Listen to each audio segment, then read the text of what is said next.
Bonjour, je m'appelle Tina. Et moi c'est Andrina. Et nous sommes avec Tony. Oui, je m'appelle Tony. Et Luis. Et aujourd'hui, on fait un micro-podcast à propos de la transidentité aux Antilles. Et c'est pour ça que nous avons ces deux invités qui nous vont parler de ce sujet. Donc hier, nous avons eu Héloïse qui s'est présentée et qui a aussi pu parler de son parcours. Aujourd'hui, on a Tony qui va nous en parler. Et puis, on pourra débattre et discuter de la transidentité et de ce que vous avez, des expériences, ce que vous en pensez, tout ça, et vos ressentis. Du coup, qu'est-ce que c'est la transidentité exactement? Tu vas poser à qui la question? Ah, vous Vas-y, je te laisse commencer. Vas-y. Oh, qu'est-ce que c'est que la transidentité? Je ne peux répondre que par rapport à moi, à mon expérience. Ma transidentité, j'ai toujours senti que j'étais dans un corps qui n'était pas vraiment en rapport avec ce que j'avais moi entre les oreilles, comment je me sentais. Donc, je suis née femme, avec des atouts féminins, mais j'ai toujours su que j'étais certainement pas une femme.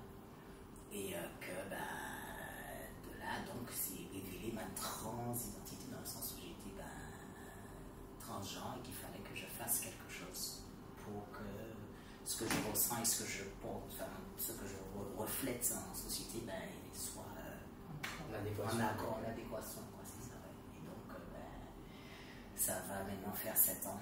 Il n'y a pas si longtemps que ça que j'ai fait l'ajustement, on dira. Donc voilà.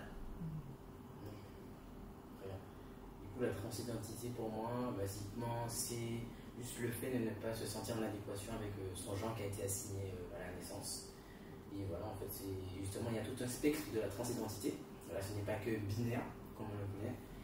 Et voilà, basiquement, c'est ça. Ok.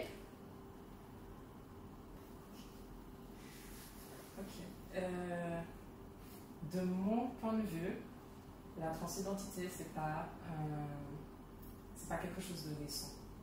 Est-ce que vous avez l'impression que c'est le cas? Non. La transidentité existe dans toutes les cultures et toutes les époques au monde. Même cette culture ici, dans laquelle on vit en Occident, où on veut nous faire croire que c'est une mode, a toujours existé. Il y a d'ailleurs des photos qui remontent en surface d'hommes des années victoriennes, avec les grands barbus et hommes de famille solides, etc., mariés, enfants, qui se retrouvaient dans des endroits safe pour pouvoir porter des robes et se sentir vraiment exprimer leur vrai genre à l'abri des regards de chacun, qu'ils étaient tous du même... voilà, donc ils étaient tous ensemble à faire. Et pendant 1 heure ou 2 ou 3, une demi-journée, respiraient et donc voilà, il y a maintenant des photos qui ressortent de ces époques-là. Donc même en Occident, ce n'est pas récent. Voilà, c'est quelque chose qui est naturel en fait. Ce n'est pas, en fait, ce qui n'est pas naturel, c'est de croire qu'il n'y a que 2 genres. C'est absolument absurde. Et donc les cultures amérindiennes avec les 2 esprits, les cultures de l'Asie du Sud-Est, en Thaïlande, les Katois, tous ces gens-là, voilà, ça fait des milliers d'années qu'ils sont là et qui sont partie intégrante de la société. On a toujours été là. Voilà. Donc ce n'est pas un fait de société ou fashion ou autre. C'est clair. C'est un fait culturel. C'est sûr. On est plus visible aujourd'hui parce qu'aujourd'hui, dans notre société, on peut maintenant s'exprimer, on peut se montrer maintenant. C'est exactement pareil avec l'homosexualité dans les 50-60 où l'homosexualité était en fait un crime. Tu vois, donc les gens se cachaient, donc les trans, tu ne pouvais pas exprimer cette identité.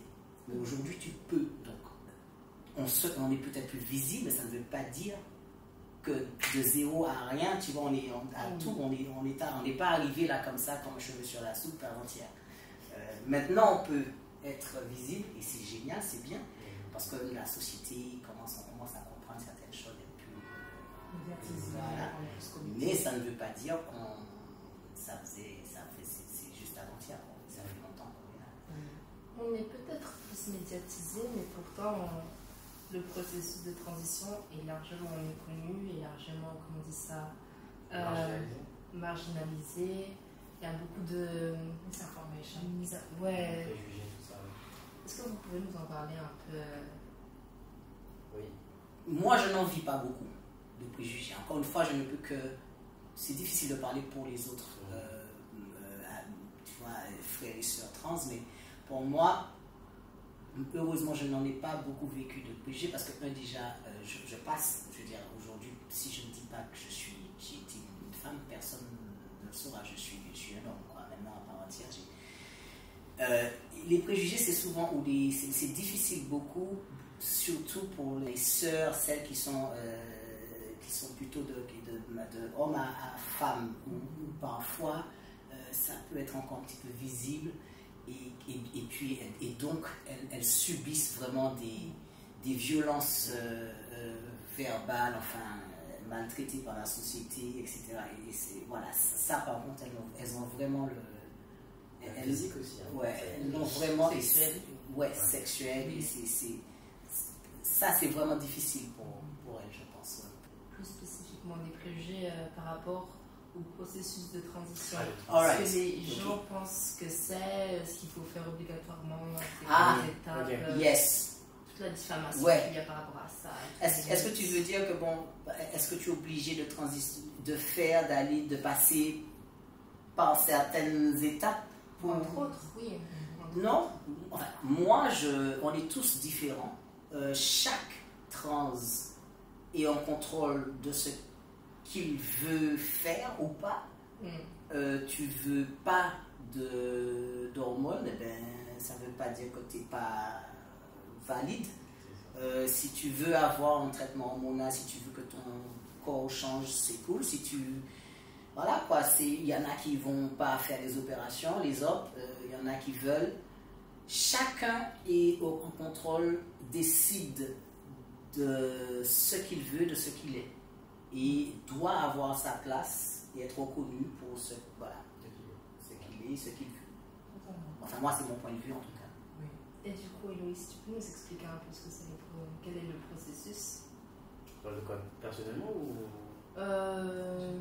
Plus généralement, mais si tu veux parler de ton expérience personnelle, c'est ok.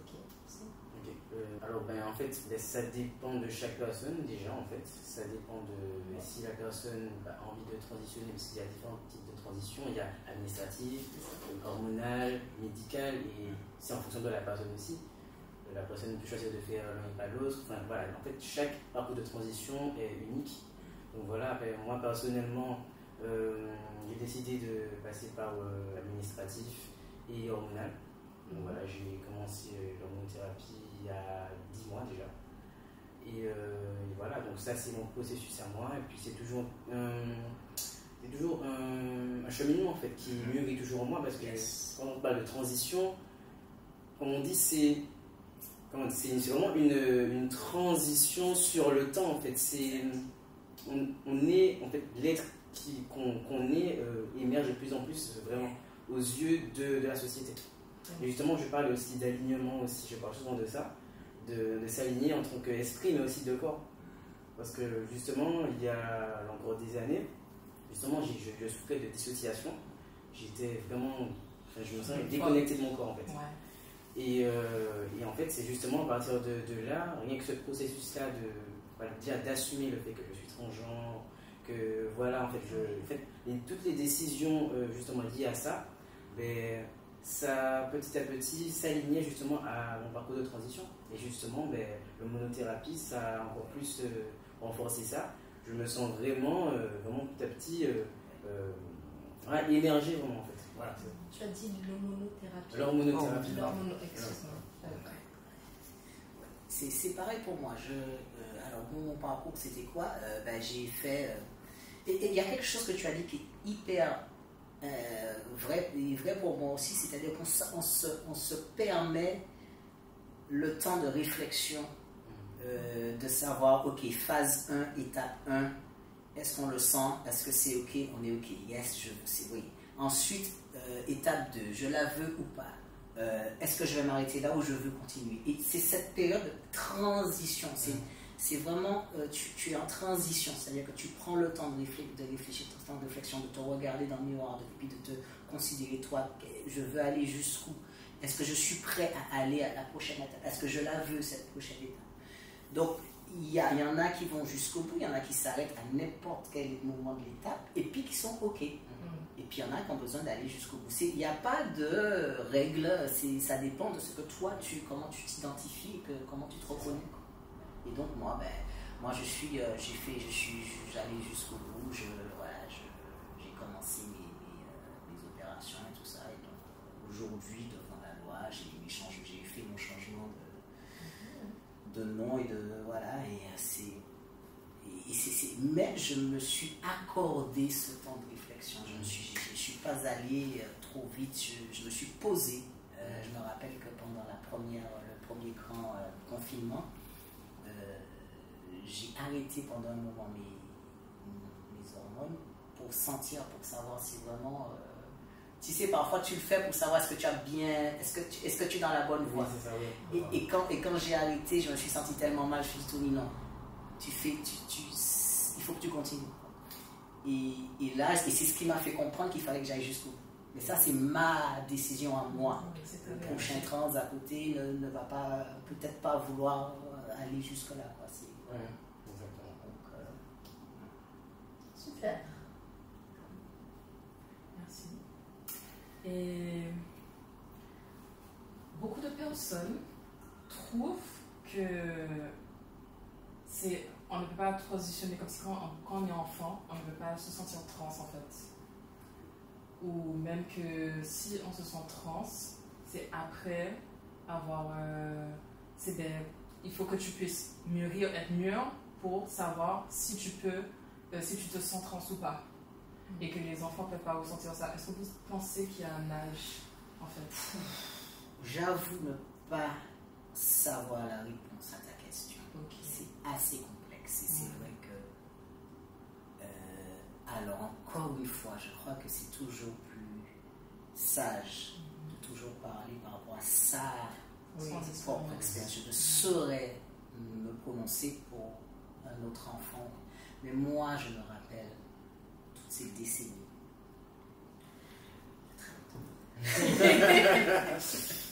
Quand j'avais 5 ans, quand j'avais 6 ans, quand j'avais 7 ans et 8 ans, je savais déjà, j'avais cette certitude que j'étais né dans le mauvais corps. Alors, est-ce que c'est une malédiction ou une bénédiction? Je ne sais pas. Qu'il n'y avait pas à cette époque, parce que c'était en Martinique ici il y a 50 ans.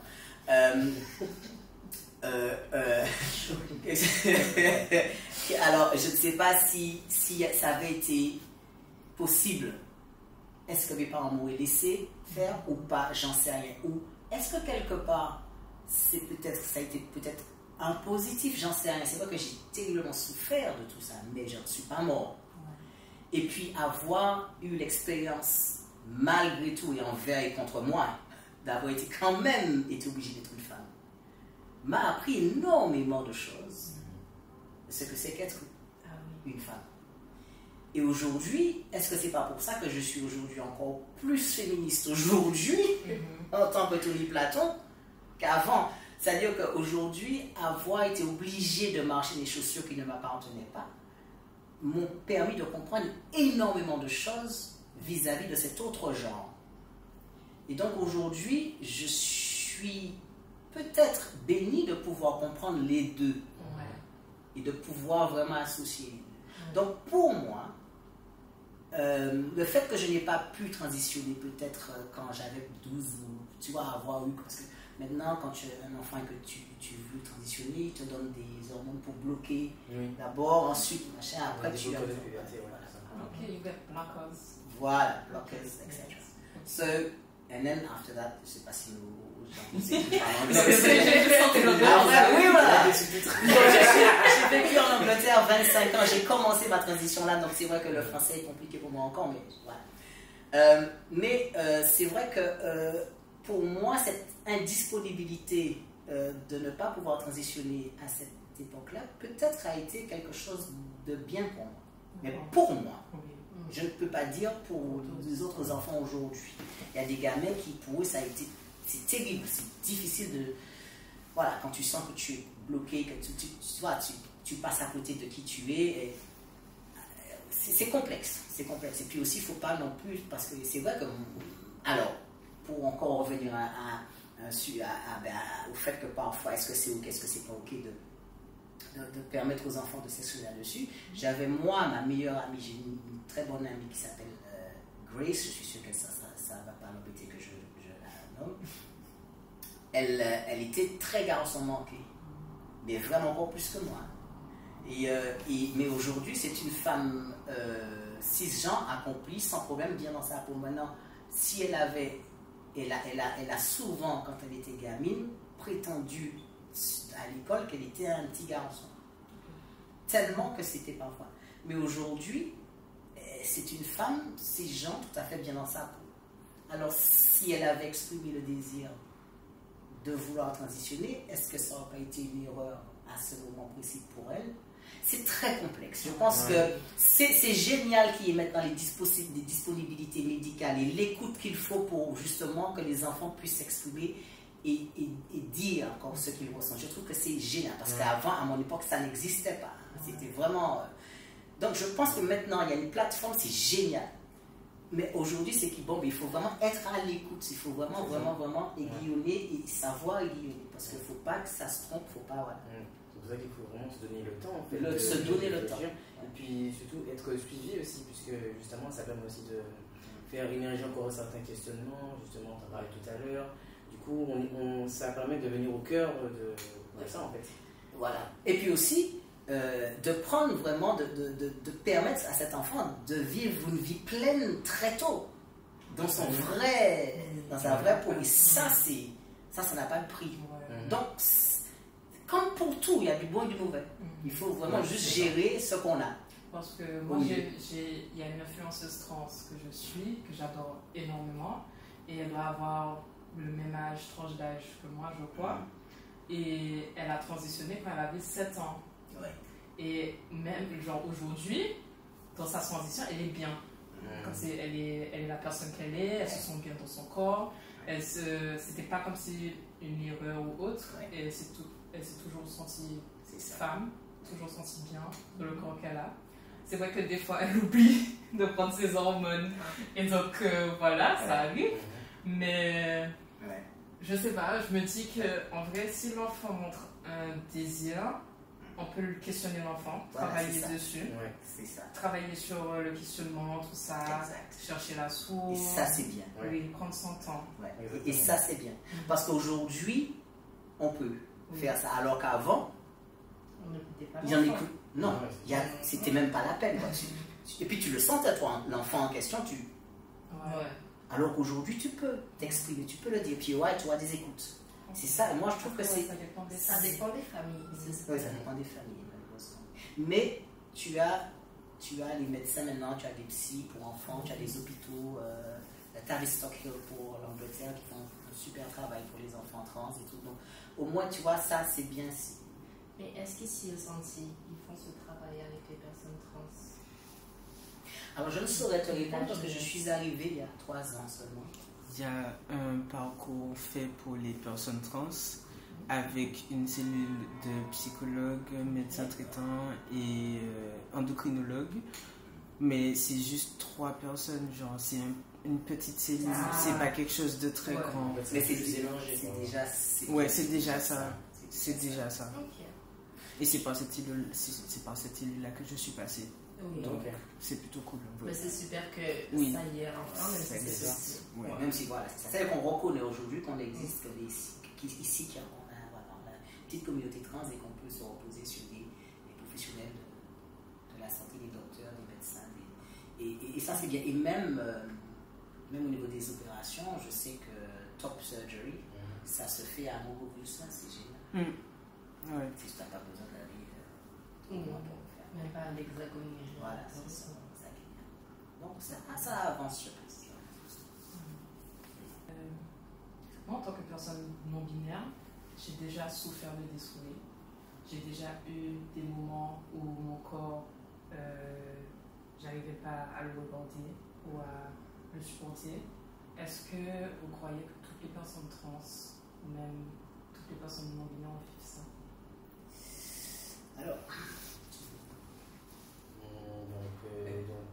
Alors, en fait, je pense que ça dépend de chaque parcours, en fait. Comment ça mûrit aussi chez la personne. Mais en tout cas pour moi, je parle pour moi parce que voilà. Mais personnellement, oui, moi j'ai souffert de dysphorie même très tôt dans mon enfance. Moi je pensais pas que c'était ça au début, c'est petit à petit après en me documentant, j'ai vu que c'était de la dysphorie de genre. Et, mais c'est arrivé très tôt. La dysphorie, en fait, c'était vraiment encore avant la puberté, ça allait parce que j'étais plutôt androgyne. Mais c'est vraiment à la puberté que ça c'est vraiment décuplé. Et ouais, franchement, ça a aussi enclenché ma dépression. Et tu vois, je me souviens, j'étais dans mon lit comme ça, je me disais, genre, ma poitrine va pousser et tout. Je me dis non, j'étais en train de prier, limite pour ne pas que ça. Et surtout, d'ailleurs, j'ai eu, par exemple, mes menstruations, ben, je les ai eues j'étais en 3e, donc c'était plus ou moins tard. Du coup, moi ça me dérangeait pas, mais en fait, je me souviens justement à cette époque-là, justement, on me jugeait parce que justement, en fait, j'avais pas encore ma puberté, tout ça, donc moi ça allait. Mais en fait, bon, je me disperse un peu, mais en fait, on me voyait pas comme limite, comment dire, on me voyait ni comme un garçon ni comme une fille, et je me souviens, on m'avait dit, mais en fait, t'es quoi et tout. Ouais, mais jusqu'à quelques années encore, mais tu t'es quoi en fait et tout.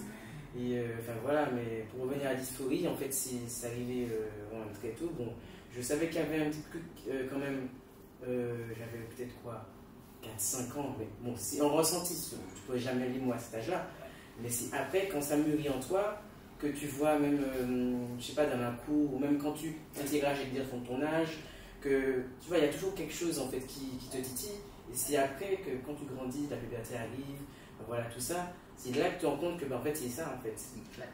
Ah ouais. Et du coup, ouais. Je pense que c'est pas grave.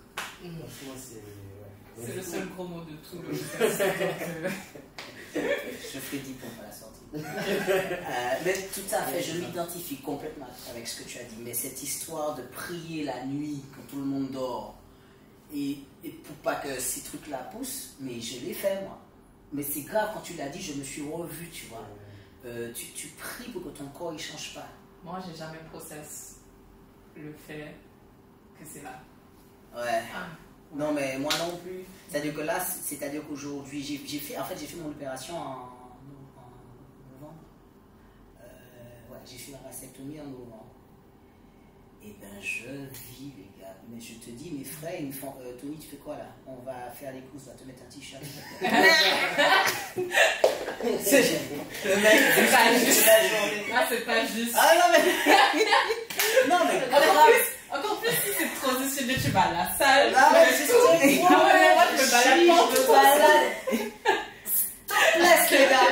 Ah ouais. Non. Ah, d'accord. Sur la plage, les copines en ont marre de moi. Mais c'est grave tout ça. Donc vraiment, tu sais, c'est des choses comme ça qui te prouvent à toi-même que tu n'étais pas dans le bon corps, tu vois. Tes trucs-là ont commencé. Alors, heureusement que j'en ai jamais eu vraiment énormément, que j'ai pu les cacher, tu vois, le binding, comme on dit, comme on a tous probablement fait. Mais c'était pas trop compliqué, mais c'est une barbe, tu vois, de faire ces trucs-là. Ah oui, puis évidemment, des fois, ça fait mal. Hein. Ah ben oui. Parce que je me souviens, le bander, moi surtout avant, je le mettais comme toute une journée. Il y a des fois, je rentre chez moi, limite, au bord du malaise. Au bord du malaise. Ça veut dire que j'ai jamais. Alors, moi, en fait, je faisais pas le. J'ai jamais fait le. Comment ça s'appelle avec moi, en fait, c'était des trucs de sport, mais c'était hyper Je me prenais 4-5 fois plus petit que. Voilà, et puis c'était. Mais si c'est, tu respires pas bien, t'as chaud, tu transpires, c'est là, quoi. C'est une pression. C'est une pression, ça t'empêche d'être. C'est pour ça aussi que du coup, la toxoplastie, ça peut être aussi une libération aussi. Complètement. Voilà, des fois, binder toute sa vie. Oui, et puis tu sais, ça peut pas se faire. Puis voilà, c'est-à-dire que l'image du binding, ça veut dire quoi? C'est-à-dire que tu t'empêches d'être. Voilà, c'est ça aussi. Tu vois? Donc c'est puissant, c'est fort, c'est une image assez intéressante.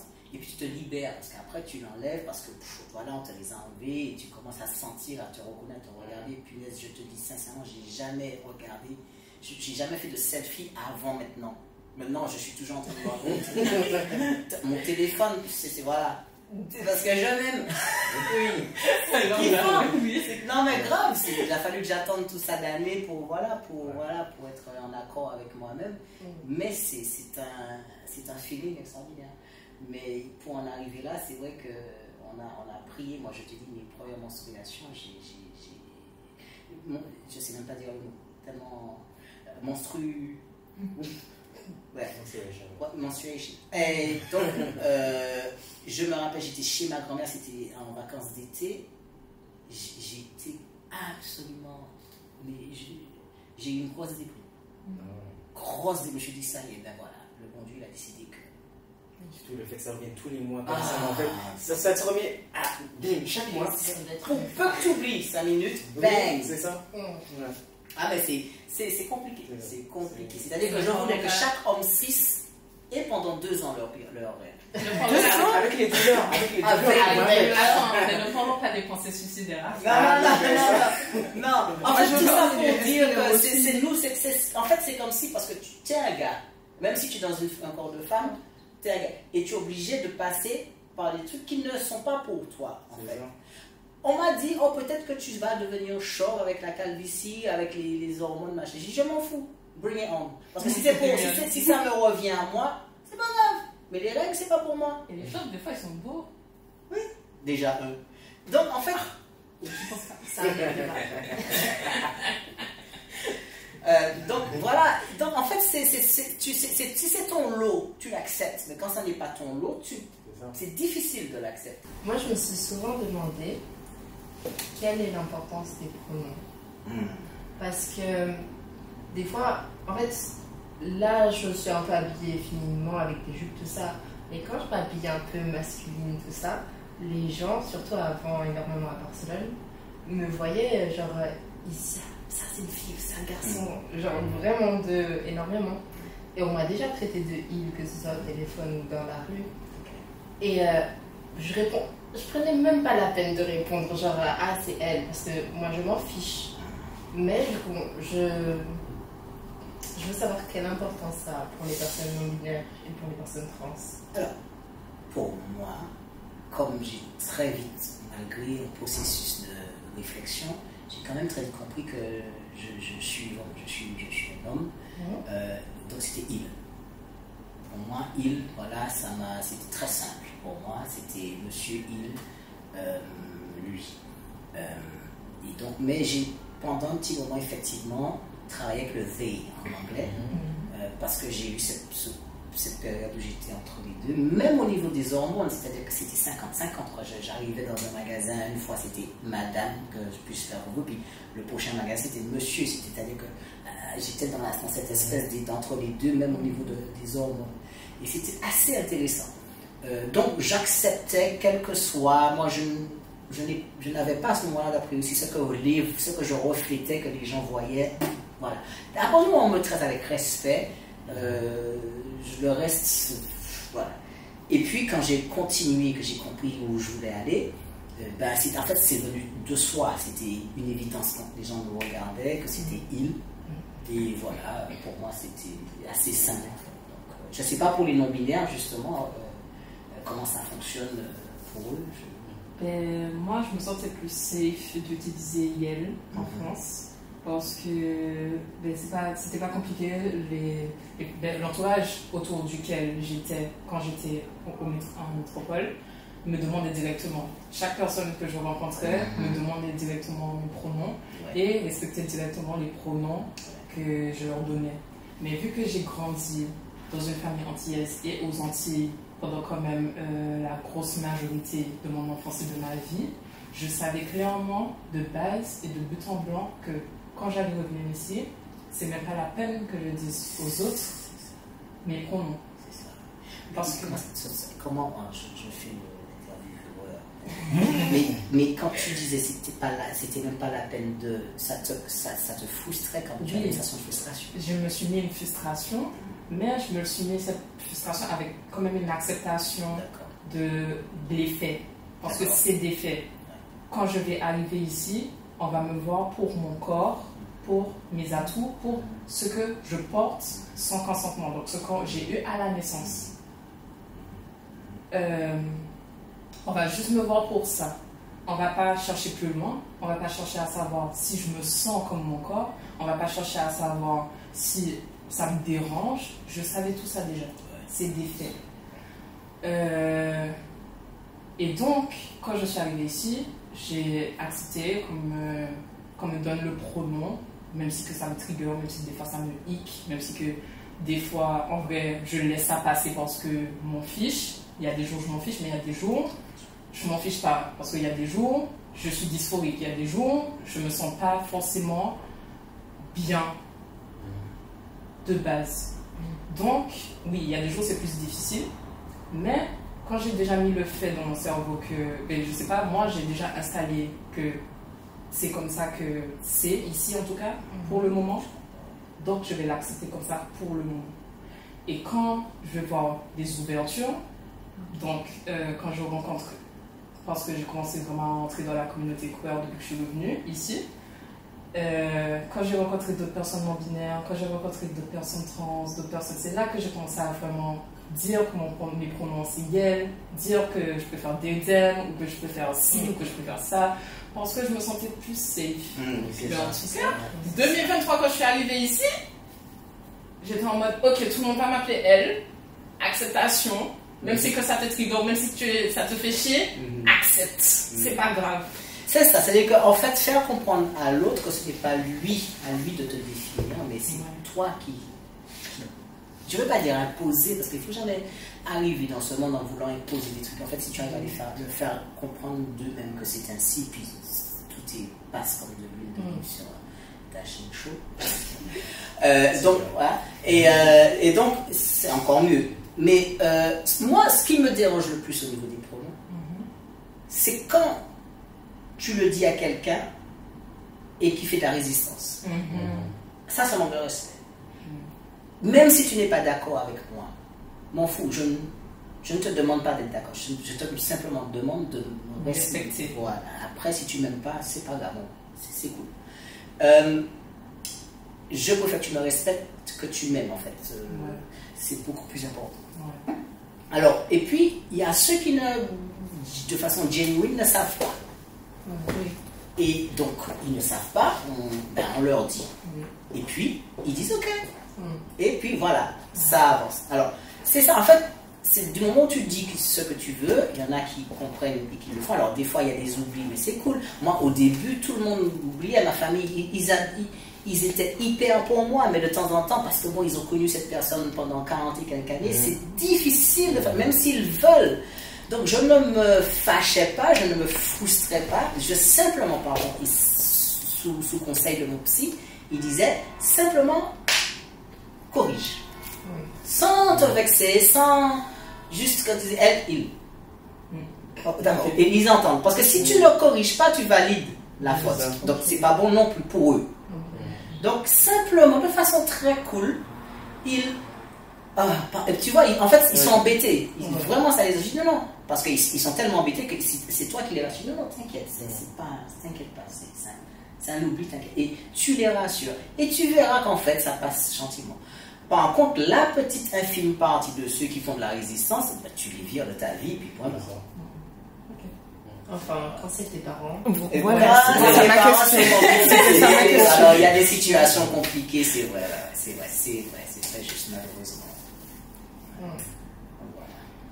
Et du coup, par rapport à ça, justement, alors, c'est sûr que dans cette société-là, on va toujours, en tout cas la majorité va toujours voir la personne pour, entre guillemets, ce qu'elle reflète.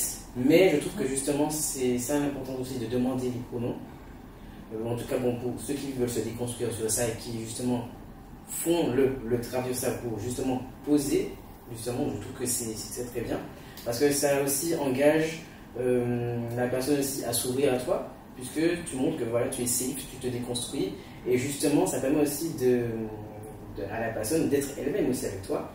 Et puis voilà, donc c'est ça. Puis justement, pour moi, de ce que tu avais dit aussi, il y a aussi, par exemple, il y a des gens que je connaissais depuis un petit moment, je les reprenais et des fois, en fait, ils pensaient que c'était ils qui avaient dit, mais en fait, c'était elle. Et en fait, tu vois, il y a toujours ça. Et puis, tu vois, c'est pas grave, on se rend compte que le processus aussi de transition, limite, c'est aussi social, en fait. Quand tu regardes bien, ça transitionne aussi dans leur tête. Dans leur tête. C'est ils transitionnent un petit peu avec toi. C'est ça. Oui. Donc c'est compliqué. Alors que toi, tu savais à la base que tu avais mentionné, tu leur dis, bang, voilà ce qui va se passer. Et eux, ils font, ok, je vais essayer de bomber, mais ils n'ont pas vu le truc venir. Alors que toi, tu l'as vu venir. Toi, c'est un processus à l'intérieur de toi, donc tu as eu le temps de mûrir, de réfléchir, de machin, etc., d'avoir peur, de ne pas avoir peur, de machin. Alors que eux, ils sont pendant que tu es en train de battre des pattes comme un canard dans l'eau, alors que tout en surface a l'air d'être bien, eux, ils pensent que tout va bien. Et tout d'un coup, tu leur balances ça. Donc, pour eux aussi, c'est une petite transition aussi. Donc, à ceux qui t'aiment, pour ceux qui t'aiment et qui veulent t'accompagner, mais parfois c'est compliqué pour eux aussi, il faut les aider à transitionner au niveau du pronom aussi. Et moi, ça s'est passé hyper bien. Mon père, extraordinaire, mais alors je ne crois pas qu'il se soit jamais trompé. Ouais, jamais. J'ai des vieilles tantes qui se trompent encore, mais ça, elles sont mon Dieu, oui. Donc je ne vais pas. C'est même pas parce qu'elles veulent pas elles font la résistance, c'est que bon, voilà. Alors souvent, je plaisante, je fais, mais Tati, t'as pas vu le visage là, les barbouchettes. Voilà, t'as qu'à me regarder, tu vois dessus. Et rigole, et puis ils me disent, je suis vraiment désolé, pardon, je n'ai pas fait exprès. Et je sais qu'ils ne font pas exprès. Donc voilà, c'est ça important. Dis-moi, ce qui me fait rire aussi, de mon côté, en fait, le fait de transitionner aussi, ça me permet, c'est limite aussi une expérience sociale, parce qu'en fait, tu vois la différence entre avant et après. Et justement, il y a une anecdote aussi, j'avais rencontré des gens que je n'avais pas vus depuis un petit moment, et justement, ils m'ont toujours vu en tant que fille et tout. Et justement, de but en blanc, en fait, ils ont toujours dit il, en fait, depuis. C'est limite, en fait, c'est parce qu'ils ont vu justement le garçon, en fait. Et je me dis, mais en fait, ils m'ont même pas demandé, genre, c'était toujours mon énigme, mais en fait, c'est il, en fait. C'est limite, ça sortait comme ça naturellement. Du coup, des fois, c'est quand même drôle de voir comment ça aussi processe dans la tête des gens. Franchement, c'est très c'est passionnant, c'est marrant. Ouais. Oui, c'est vraiment. En rapport avec ça, la prochaine question. C'est quoi être une femme ou même un homme? Parce que socialement, les gens, comme tu avais dit, si je me rappelle bien hier, je crois, que les gens, quand ils te voient, ils se basent directement à ce qu'ils voient. Donc, en vrai, pour certaines personnes trans, s'ils ont le passing parfait de l'homme, il y a des gens qui vont directement, s'ils ne savent pas qu'ils sont trans, ils vont directement les genrer avec ils. Mais s'ils n'ont pas le passing, on va dire, totalement. C'est quoi être femme et homme, en vrai? C'est quoi? Est-ce que c'est juste l'expression de genre, l'identité de genre, ou biologique? Je vais te donner la réponse de mon endocrino en Angleterre. J'oublie son nom malheureusement. C'était un monsieur passionnant qui m'a dit, voilà, bon, vous avez choisi ce chemin, vous voulez devenir un homme, très bien. Moi, je vous laisse le temps de découvrir ce que c'est, parce que jusqu'à aujourd'hui, moi, je ne sais pas ce que c'est. Et c'était un homme d'un certain âge qui me dit jusqu'à aujourd'hui, j'essaye de savoir ce que ça veut dire que d'être un homme. Alors, ça va être ma réponse aussi. En fait, je suis plus à l'aise en disant, dans ce cas-là, si tu veux me définir, regarde en moi l'individu que je suis. Voilà. Suis-je une bonne personne? Quelle couleur j'aime et pourquoi? Est-ce que j'aime les films de science-fiction ou pas? Ou est-ce que j'aime les films à l'eau de rose? Quelles sont mes amitiés? Comment je me définis par rapport à certaines opinions, etc., politiques? Quelles sont mes valeurs? ça pour moi, tu sauras qui je suis. Et n'est-ce pas la chose la plus importante, au-delà de ce que j'ai entre les jambes ou pas. Et si on fait tout ça, eh ben, je crois qu'on va arriver plus près de la vérité de ce que c'est que d'être quelqu'un de bien. En fait. Et que tu sois un homme ou une femme, après c'est un détail. Voilà, c'est un détail. C'est ça, quand on se rend compte, si on met de côté la biologie, les stéréotypes de genre, les styles vestimentaires, qu'est-ce qui reste en fait pour définir un homme d'une femme en fait? Et voilà, c'est ça. On se rend compte que en fait, c'est plus des barrières, des cases qu'on se met pour différencier. Mais en fait, on se rend compte que justement, c'est ça, on doit voir la personne en tant qu'âme. Voilà. Voilà, exact. Parce que si tu me bandes les yeux et que tu ne me donnes pas, on communique avec un transformeur de voix, par exemple, je ne saurais jamais qui tu es, c'est que c'est un homme ou une femme, mais on va échanger. On va échanger et je vais savoir qui tu es en tant qu'individu, que personne. Et c'est après quand tu vas retirer le bandeau et que tu vas enlever le transformeur de voix, je dirais d'accord. Mais c'est un détail. Quelque part. Voilà, pour moi en tout cas. J'aime beaucoup ça. En fait, on a fait une dernière question, mais il me semble que oui, un peu, parce que c'était la caricature dans le genre, c'est vraiment être un homme ou une femme face à la déconstruction des stéréotypes.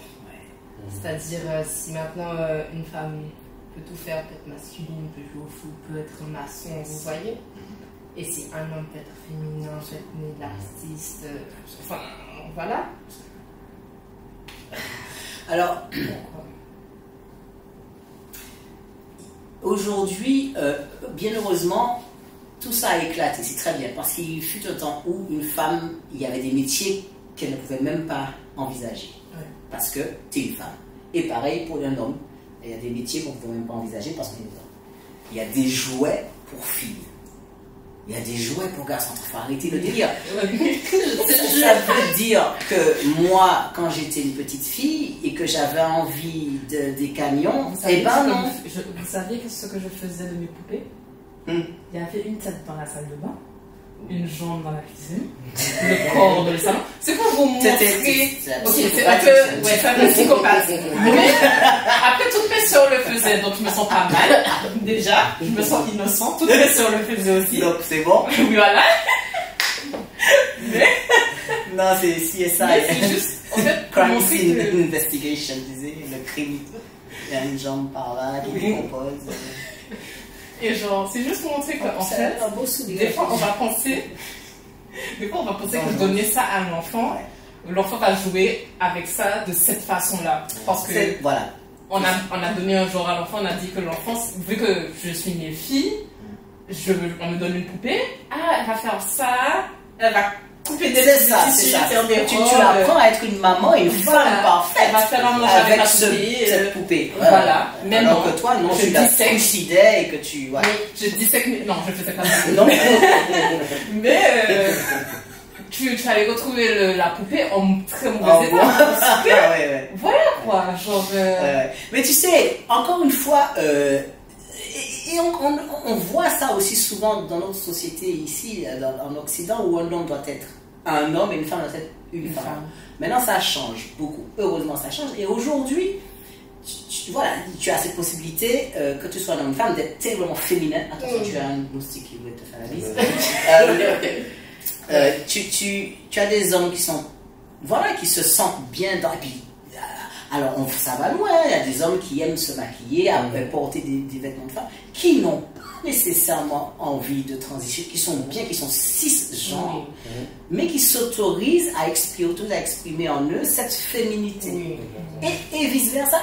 Et voilà où je veux en venir aussi, parfois, on pense que parce que tu as ce besoin d'exprimer une féminité exacerbée en toi, que tu peux être une femme au corps d'un homme. Non. Je peux être un homme cisgenre et puis je suis ok avec cette féminité, mais ça ne veut pas dire que j'ai envie de transitionner. Et vice versa, il y a des nanas hyper masculines mais qui le seront toute leur vie, enfin, et qui sont fiers d'être des femmes, et qui n'ont pas nécessairement envie de transitionner. Mais attention, elles sont plus masculines que moi, alors que moi je suis déjà sur 7 ans de ma 7e année de testostérone. Donc, mais elles sont femmes, c'est des femmes, mais des femmes masculines qui sont fières de leur masculinité et qui sont fières d'être femmes en même temps. Et il y a tout ça qui s'exprime, et moi je suis contente d'être sur cette planète et de voir toute cette pléthore de personnes, d'individus. C'est trop cool, en fait. Voilà, j'aime beaucoup ça, voilà, cette versatilité. Versatilité. Ça, oui. C'est ça, de personnes, d'individus. Et c'est ça la vie, c'est ça. C'est comment tu t'identifies, en fait. Voilà, c'est juste ça. C'est comment tu t'identifies, et tout le monde doit te la paix si tu as envie de te mettre une plume sur la tête. Hein.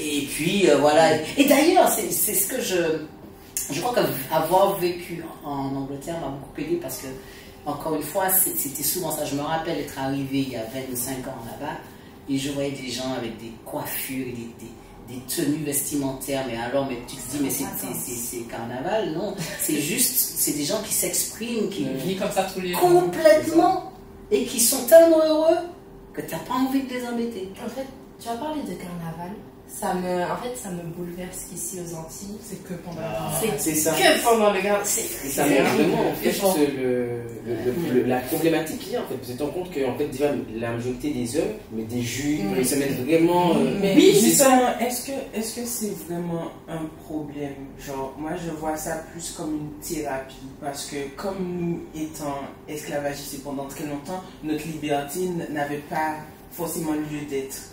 Et on a trouvé le sens de cette liberté-là pendant le carnaval, où on peut explorer tous les trucs, genre où les hommes peuvent explorer le genre, où les femmes peuvent explorer le genre, où les personnes non-binaires peuvent s'affirmer telles qu'elles sont. Est-ce que c'est pas genre une sorte de thérapie de carnaval? Je comprends totalement ça, mais l'aspect où les hommes ou même les gens déconstruisent ça pendant le carnaval et puis ne le pas continuer à le déconstruire après, ça me pose problème. C'est ça. C'est ça qui me pose problème. Parce que je comprends totalement le fait que ça permet à beaucoup de gens de se libérer et à déconstruire des trucs et à explorer des trucs, ce qui est super, ce qui est très important. Mais pourquoi ne pas continuer à l'explorer? Pourquoi c'est que pendant le carnaval? C'est ça. Parce qu'à la base, ces personnes-là pensent qu'ils vont se tourner en ridicule s'ils le font. Tu vois? Le ridicule est accepté pendant la période du carnaval. Voilà, exactement. C'est pour ça que je t'ai dit c'est une sorte de thérapie, parce que là, ils ne sont pas jugés. Non, mais attends, mais regarde ça aussi, parce que je crois que j'avais parlé de ça avec quelqu'un. Ok, si le ridicule au carnaval, c'est pas... plus rien n'est tourné en ridicule, parce que le carnaval, voilà, comment dire, ils se sentent ridicules hors du carnaval quand ils font ça. Ok? Donc, en fait, ça veut dire quoi? Que ce ridicule-là qui se sentent hors du carnaval, ils ne sont pas jugés pendant le carnaval, mais ils nous caricaturent. C'est un ridicule social. C'est un ridicule social. Ça veut dire que quand ils se sentent ridicules, c'est par rapport à tout ce que la société a mis autour d'eux qu'ils se sentent ridicules. Mais pendant le carnaval, quand ils arrivent et qu'ils savent qu'ils ne sont pas jugés et qu'ils viennent tels qu'ils sont parce qu'ils ont envie d'explorer ce genre-là ou cette façon de s'habiller là ou etc., ben là, tu as bien vu, le ridicule social n'existe plus parce que tout le monde est dans la même merde, tout le monde est dans le même bassin où ils sont tous en train de nager et en train de se triste. Oui, c'est très triste, mais c'est une façon de coupe en fait. Dis-toi que c'est... Je comprends, mais c'est triste. Et c'est très triste. Genre, si on va vivre dans une humanité ou une semaine dans l'année, je peux me sentir libre, je peux me sentir pas jugé par la société, je peux me sentir pas dans l'humiliation parce que tout le monde est dans l'humiliation. Ouais, je comprends. C'est complexe. C'est complexe. Je crois qu'il y a encore des gens qui ne peuvent pas se... Aux Antilles, énormément. Qui s'assumer. Alors, je ne dirais pas que 100% des gens, des mecs qui se déguisent en femmes, ont des soucis. Mais peut-être que certains, oui, voilà, pendant cette période, vont essayer de se faire ressentir des trucs qu'ils n'oseraient jamais faire J'en sais rien, je sais pas, peut-être je dis ça, je n'ai aucune, je sais pas. Mais peut-être, et si c'est le cas, oui, c'est vrai que c'est très triste qu'ils n'ont que ce moment présent, précis, pour pouvoir explorer tout ça. Mais, quand tu regardes, en fait, quand même, il y a une avancée, dans le sens où, même au-delà après le carnaval. Tu vois, maintenant, je vois comment on est un petit peu plus nombreux aujourd'hui, même que déjà que cette association existe, que tu as des endroits safe pour les gens qui ont envie d'être qui ils sont. Peut-être que 2% de ces gars-là qui étaient dans le carnaval et qui, peut-être vont se dire, c'est pas que pendant le carnaval en fait. Et que si je veux explorer par une autre partie de ce que je suis, peut-être que je peux le faire sans faire croire que, me baser sur le ridicule des gens, la caricature, comme tu disais, des gens.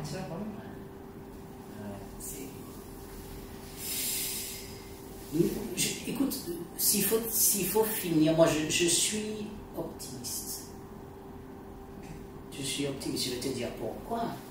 Je suis parti d'ici, de mon pays, à laquelle mon nombril est attaché, il y a 25 ans. Il n'y avait pas ça. Je suis rentré, vous êtes là. Il y a des soirées LGBT, il y a des gens comme vous, je rencontre des gens extraordinaires. Cet après-midi, j'ai fait des rencontres géniales. Il n'y avait pas tout ça il y a 25 ans. Quand je suis rentré, j'avais la trouille de ma vie. Je suis rentré dans mon village où je me suis dit, comment les gens vont me recevoir, parce qu'ils savaient qui je suis. Je suis parti fille, je suis revenu, tout mis. Et tout le monde, il y a eu cette, je ne veux même pas dire acceptation, il n'y avait rien à accepter, cette espèce de... C'était comme si de... Voilà. Et donc, il y a quand même un shift dans la façon de penser. Parce que maintenant, c'est vrai qu'avec les réseaux sociaux et tout ça, on fait partie de... globalement, on est dans le bain et les changements viennent chez nous aussi, tu vois. Et peut-être plus lentement et tout, mais bon. À leur façon aussi, peut-être. Je découvre qu'il y a une vie après la mort. Non, je vais dire, en fait, une vie, mais c'est la mort. Ce que je veux dire, après la mort d'un individu que j'étais, qui n'existe plus, enfin qui existe différemment. Aujourd'hui, j'ai une vie, et ici, dans mon pays, sur ma petite île, mon petit caillou. Tu vois, et donc je trouve que c'est moi je suis content. Je suis content, je ne veux pas exiger que ça soit comme à Londres ou comme à Paris. Tu peux pas exiger ça. Mais non. Mais c'est pas trop mal ici, ça a déjà évolué. Et honnêtement, c'est réel. Parce que même moi, comme j'avais dit, quand j'étais revenue ici, je m'étais dit, ok, c'est mort mes pronoms, c'est mort mon identité, c'est mort. Enfin, parce que je reviens chez ma famille hyper homophobe et hyper pas déconstruit, hyper sociétal. Genre, je retourne dans tout ça. Donc, honnêtement, pourquoi je dois me montrer, pourquoi je dois exprimer qui je suis envers des personnes qui ne pourront pas l'accepter. Voilà. Et donc, et qui vont aussi peut-être refuser de comprendre ou d'apprendre. Et donc, pouvoir travailler ici, pouvoir être entouré de personnes queer, pouvoir parler à des personnes comme vous, avoir des moments comme ça, c'est super quoi, c'est magnifique.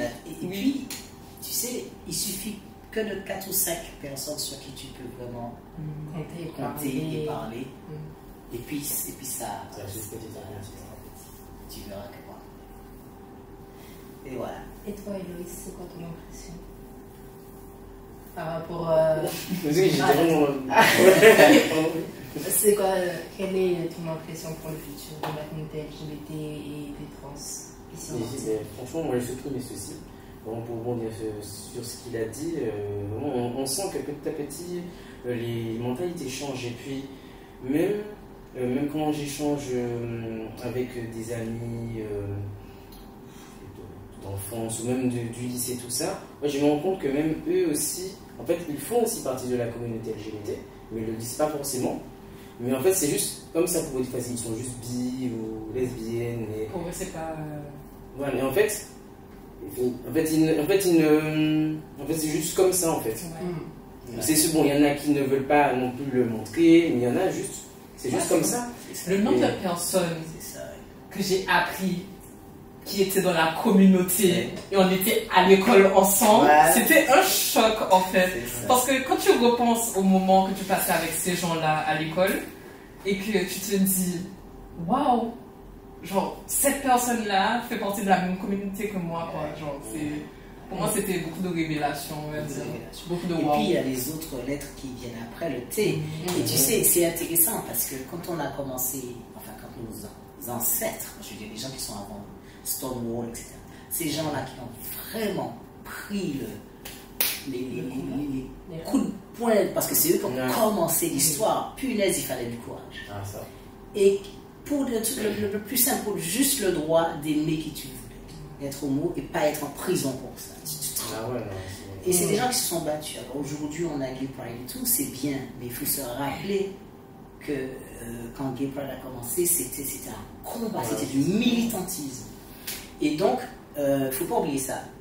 Et puis, tu réalises que les lettres s'ajoutant, Q, etc., etc., etc., en fait, vous réalisez pas qu'on se bat en fait pour l'humanité, pour chaque individu qui a envie simplement qu'on lui fasse la paix, qu'il soit qui il a envie d'être. C'est pour ça aujourd'hui qu'on se bat en fait. Hein.